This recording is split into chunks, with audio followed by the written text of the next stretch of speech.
What is the reason that America, despite being the world's largest oil producer, cannot use its own oil? It is exactly like a person who grows wheat on his own land but has to beg from others for his own use. The world we live in, what appears on the surface, the reality is often the opposite. Similarly, every year millions of containers go from China to America, but why are they thrown away there as trash? And amidst all this, why and how does Iran smuggle Boeing 777s? Welcome again to Money Basics Explained videos. Guys, did you know that at any given time there are about 300,000 ships in the ocean? Among these are oil tankers, LPG and LNG carriers, tugboats and passenger ships, as well as the ships that keep the wheel of the world's economy turning, container ships. 90% of global trade is conducted via sea routes. According to estimates, every minute 6,000 to 8,000 container ships are traveling the oceans. Nowadays, with the help of automatic identification systems, they can be tracked in real time. If you visit websites like Marine Traffic or Vessel Finder, you will see the entire ocean filled with tiny lights. Each light is a strong ship carrying millions of dollars worth of goods. Most of these container ships are vessels that depart from China and head to destinations ranging from Europe to America.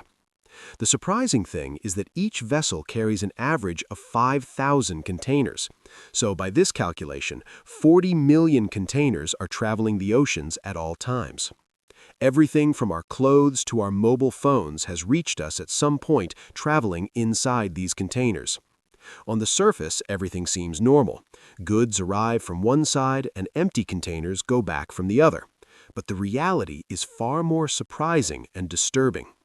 The balance of trade in our world is completely skewed. China sells so much goods to the world that a flood of full containers pours out from its shores. Taking just 2023 as an example, China's trade surplus was over $823 billion. That means this year, China exported $3,380 billion worth of goods and imported $2,557 billion worth of goods, leaving a surplus of $823 billion. The problem begins when these containers from China reach America or Europe. While China's surplus is $823 billion, the combined surplus of the entire Europe is only $41 billion, 95% less than China's. But when these same containers reach America, the situation is even more imbalanced. America is the world's largest consumer. This means there is no balance between its imports and exports. America imports a lot and exports very little. This means that many containers arrive there, but there isn't enough goods to send back. Only 40% of the containers arriving at U.S. ports are sent back full. So the question arises, where do the remaining 60% of containers go? You might think the remaining containers are returned empty, but that's not the case. Those containers are rotting in junkyards all across America. This happens because sending an empty container back to China costs about $3,000. Besides this cost, this empty box takes up space on the ship that could be used for a full container carrying millions of dollars worth of goods. This is why China has no need for a used container costing $3,000, because China can manufacture the same container for $2,000. Every year, 2.5 million new containers are built, and there is no shortage of old ones either. So now the question arises, what is ultimately done with these empty containers stranded in US and Europe? Many containers are sold for cheap storage or to construction sites. Nowadays, homes and offices are also being built from them. And when nothing else works, they are melted down to recover the steel, because one container contains about 2 tons of steel. The next time you pass near a port and see steel containers stacked on top of each other, remember this is not just trash, but a unique story of the world's imbalanced economy. Now let's turn to the question that baffles even the smartest minds. America is the world's largest oil producer, but still, why can't it use its own oil? If you look at the world map, America is currently #1 in oil production. Saudi Arabia and Russia are behind it. But the surprising thing is that despite producing so much oil, America is also the world's second largest oil importer, meaning it sells its own oil and buys from others for its own use. Three major secrets are hidden behind this. The first reason is the difference in oil chemistry. Not all oil is the same. The oil extracted from American land is called light crude oil. It is light oil with low viscosity.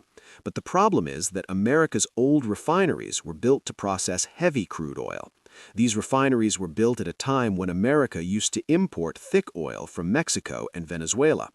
Now, if they want to refine their own light oil, they would have to change the entire technology, which would cost over $200 billion.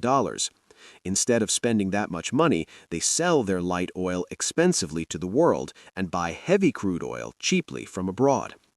But it's not just the chemistry of oil that forces America to do this. The second reason is the logistics challenge. In America, oil is extracted in one place, while the refineries are far away. For example, Texas has a whole sea of oil. But there are no pipelines to transport oil from there to New York or the East Coast. California's situation is such that it has become an oil island. Due to the lack of pipelines, it is forced to import 70% of its oil from foreign countries. Although these two reasons were already significant, the Jones Act drove the final nail in the coffin. During World War I, a major problem arose in transporting American soldiers and supplies overseas. America didn't have enough of its own ships to carry its soldiers across the ocean. They took help from other countries' ships and sailors, but this created a new risk.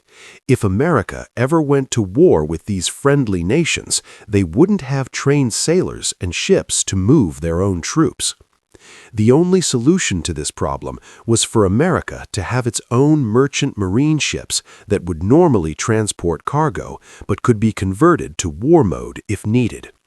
Consequently, Senator Wesley Jones introduced a bill stating that to ship goods between two American ports, the ship must be American-built, American-owned, and its crew must be American.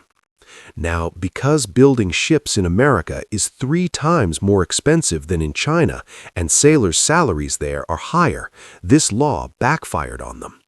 America has only a handful of ships left to transport oil from Texas to New York, and their freight is so high that it adds $5 to the cost of a barrel of oil. This is why American refineries find that even if they abandon their own oil and import oil from foreign countries, it still works out cheaper.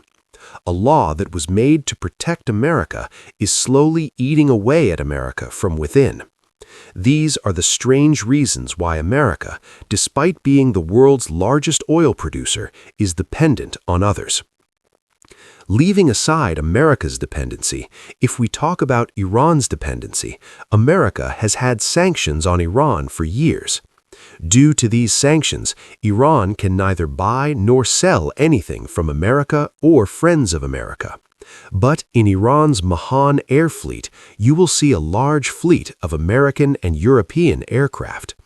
So the question arises, how does Iran smuggle Boeing 777s? In 2024-25, Iran left the world astonished when 5 Boeing 777 aircraft suddenly appeared in their fleet. This was made possible through years of planning. In Australia's Alice Springs Desert, there is a huge aircraft boneyard that had caught Iran's eye.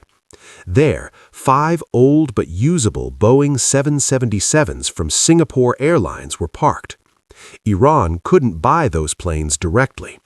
So these planes were purchased through a US-based company called Iron Airlines, likely meant Iran Airlines or a shell company, but translating as is.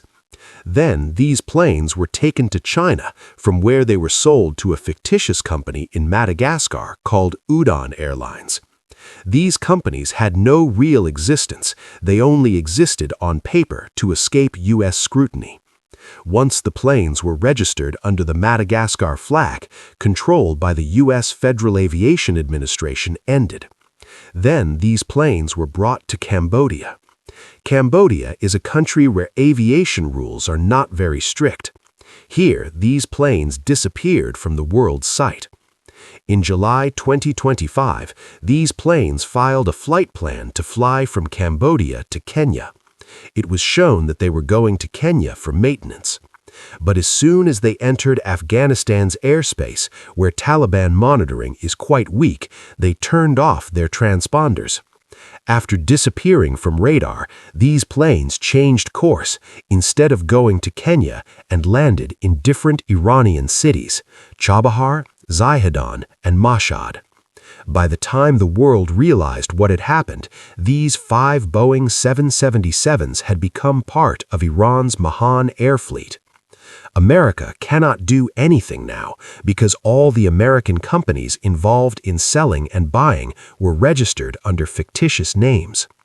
Today, Mahan Air has an active fleet of 50 to 60 aircraft, which mostly are Airbuses, while there are also 7 aircraft from the American company Boeing. These planes also land in other countries and use their airspace.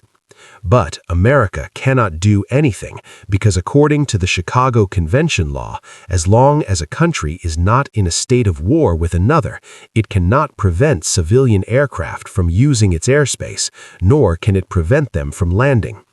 However, due to sanctions, many countries do not allow Iranian flights to refuel. If Europe or friends of America deny Iranian airlines access to their airspace, Iran can also close its airspace to their aircraft. And if that happens, flights from the Middle East to Europe would suffer significant losses. Hope you will all like and share this Money Basics Explained video as well. Thank you very much for your lovely comments. See you in the next fantastic video.